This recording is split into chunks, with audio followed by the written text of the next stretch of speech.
Well, another year of animated features has gone by, a lot of which went in different directions and brought creative ideas to the screen in a variety of styles. Every year, I mention how we're in a current golden age of animation, and 2015 continued to prove that. However, as usual, I want to begin by playing catch-up on a couple of notable releases from the previous year I only recently got around to, both of which earned Oscar nominations. First off, we have Song of the Sea, the latest film from Tom Moore. This was a refreshingly quiet and soothing little fantasy, which did a very good job of tackling its mature themes. Lately, I've gotten a tad tired of the cliché of the absent parent in animated films, but this is one that utilizes it well. The journey our leads take is full of fantastical elements that are creatively done, and it's also a great way to learn about the Irish culture. Ben and Saoirse's relationship is nicely written, feeling very genuine with a real batch of emotions. Bruno Cathal's score is beautifully composed, matching perfectly with the imagery. The animation is stunning and is a breath of fresh air in this day and age, and showing that hand-drawn animation still has plenty of power and awe, regardless of what big studio executives think. Despite its Oscar nomination, Song of the Sea has still flown under the radar and shows Tom Moore's real growth as a filmmaker. The other foreign entry in last year's Oscar nominations for Best Animated Feature was The Tale of the Princess Kaguya, which was actually my favorite of the 5 films the Academy's animation branch selected. This movie was like a tapestry come to life, as Isao Takahata went for something very different from the usual Studio Ghibli house style. It helps that this was an absolutely beautiful story. It plays with the usual story, the princess who just wants to break free from royal constraints in clever ways. Being a classic Japanese tale, it really feels like going back in time and what it must have been like to hear this story told for the first time. There's a lot of magic to this story, and while Kaguya is a great central figure, she's surrounded by a great supporting group of characters. I was enchanted and enthralled for the entire runtime, and awed by both the artistry of this project and the fantastical story it told. Takahata spent many years working on this movie, and you can definitely see all of that hard work on the screen. With the catch-ups out of the way, let's look at the major releases in 2015. And this year, I decided to do things a little differently. And rather than go in chronological order like I usually do, or looking at them based on specific categories like I did on the previous annual retrospective, I will instead start with my least favorite animated film, and then go up to my favorites. Though honestly, this year I did not see any animated features I strongly disliked. Only a couple I weren't particularly wild about. My least favorite animated film of 2015, by default, was Home. DreamWorks Animation had a rough time going into the new year, and this was sadly the only film they offered up in 2015. While certainly not on par with something like Shark Tale, it was just kind of average and very middle of the road. There was not a whole lot very memorable about the film, with the biggest problem being the chemistry between the lead characters, O and Tip. It was an obvious cliched pairing that went through all the obvious plot contrivances, and it was not helped by the stunt casting of Rihanna as Tip. This was based on a book, and while I can imagine if the broken English spoken by the aliens worked on the page, it got old very quickly in a movie. A lot of the movie just consists of a bunch of action set pieces, and while a couple of creative ideas got thrown in here and there, the film did not elicit many smiles. The filmmakers also unfortunately went for easy toilet jokes and other such gags. The designs on the aliens were cute, and I admired the decision to make Tip an African-American girl, a lead not often seen in animated features. But as a whole, I just found this to be a generic and forgettable trifle.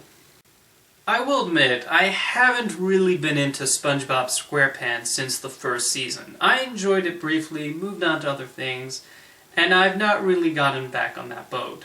So maybe the SpongeBob movie, Sponge Out of Water, just was not made for me. However, even then, watching this second film, starring Nickelodeon's popular cartoon Sponge, I wondered why this story warranted the big screen treatment. It just felt like your average episode stretched of feature length. Even the portion of them going on land was done in a more funny and clever manner in an earlier episode. There were a couple of funny jokes here and there, though, mainly a scene where we enter SpongeBob's brain. It was also refreshing to see hand-drawn animation up on the big screen, and it's hard to deny how vibrant and colorful the SpongeBob world is, and how appealing the character designs are. When the characters become computer animated in the live-action portions, the animators did an excellent job of transferring them to another medium and keeping their cartoon quality. Yet, I nonetheless felt there was no reason to see this on the big screen, and no reason why this could not have just been a regular half-hour episode. I guess if you're a SpongeBob fan, you'll get a kick out of this, but for me, this was an unnecessarily overlong diversion. Strange Magic was an interesting movie, and while a bit of a mess, I did not hate it as much as a lot of people seem to. As directed by Gary Rydstrom and clearly coming from the mind of George Lucas, this basically felt like somebody took Beauty and the Beast, Moulin Rouge, Rock of Ages, Willow, Labyrinth, and Xanadu, and threw all of them into a blender. And yes, it's just as crazy as it sounds. I felt there was quite a bit of imagination to the visuals, which I found really spectacular. I was really struck by the background art and character designs, which felt like a genuine collaboration from some real artistic masterminds. I also quite enjoyed the musical numbers. That was when the film's energy really went up, and I thought the renditions of such hits as Sugar Pie Honey Bunch, I'll Never Fall in Love Again, and of course Strange Magic were well performed. None of the characters got on my nerves, even as they fell into obvious archetypes. Where the movie falls short is the script, which is all over the place, and a plot that doesn't make a whole lot of sense when you stop and think about it. It feels like George Lucas had all these ideas and story notes, handed them off to the three screenwriters, and just told them to turn them into something that would fit the songs he wanted in the movie. There's disappointingly not a whole lot of world building here, and the antagonist's main plan to stop the denizens of the forest from falling in love doesn't really make sense. The film also really hammers in the central message about love in our throats, and is not particularly subtle about it. But as a whole, Strange Magic is not really trying to be subtle. Does it entirely work? No. Have I thought about it much since seeing it about a year ago? Not really.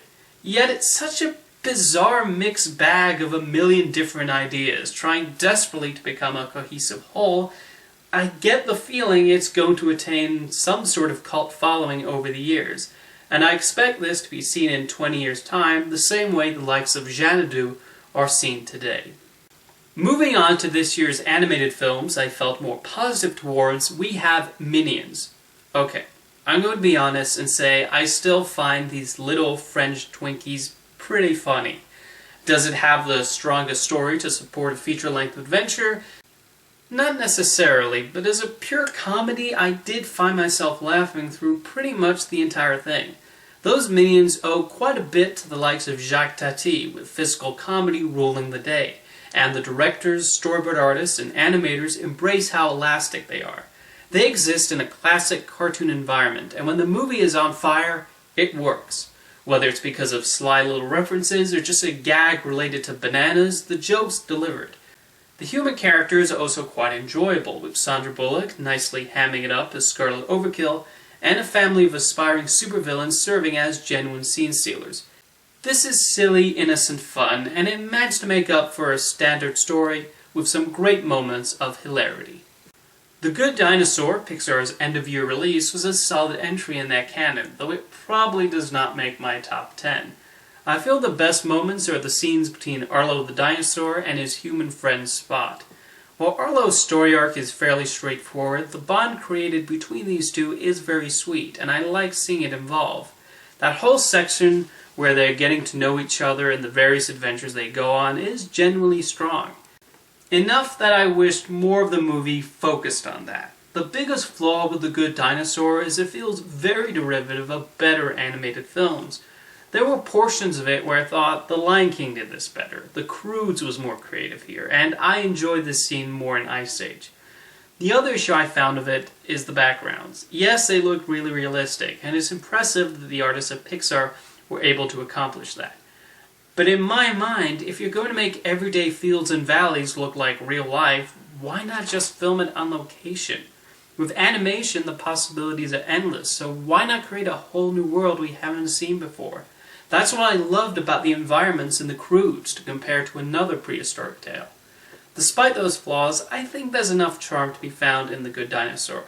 It may not be close to the top tier of Pixar movies in my opinion, but it's the little things about it that made it work for me. With Asterix, the Mansion of the Gods, the famous comic book characters made the leap to computer animation, and I thought the filmmakers did a good job of adapting them to a new medium. A lot of the cartoon physics were seamlessly brought over, and the writers did a solid job of adapting one of the comic storylines into a full-length feature. The added elements worked well with the original story points, and the humor was elevated. For this entry, they played with the idea of housing developments and the allure of apartments to the Gauls in that usual Asterix style of humor. Of course, some of the funniest scenes are where the Romans face off against a magic potion-drinking Asterix and Obelix, and those classic panels are represented nicely here.